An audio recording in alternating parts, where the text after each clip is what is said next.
Vegetarián a na kolínka z těsta on si rád sype parmezán. má legendární gesta. Dnes viděl v pořadu, jak dva kuchaři smaží papouška kakadu.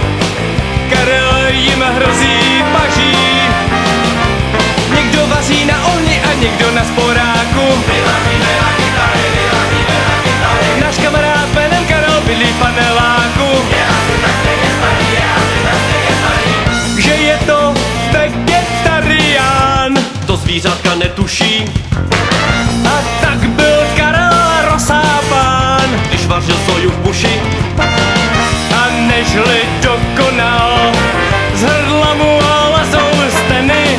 Já bych si kurva dal dva stejky grillovaný. Někdo vaří na ohni a někdo na sporáku. Náš kamarád jménem Karel bydlí v paneláku.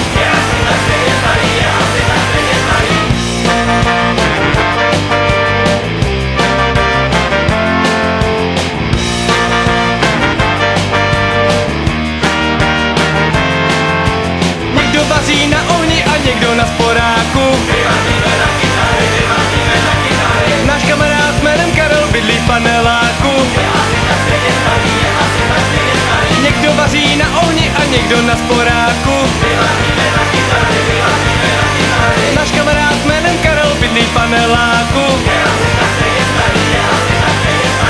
Karel je vegetarián. Prostě náš Karel je vegetarián. Karel, to je vegetarián. Karel, to je divný a pije aspoň pivo. Karel je vegetarián. Pivo to pije, no to mu zůstalo, no. Tak Karel, to je vegetarián. no jasně, Karel.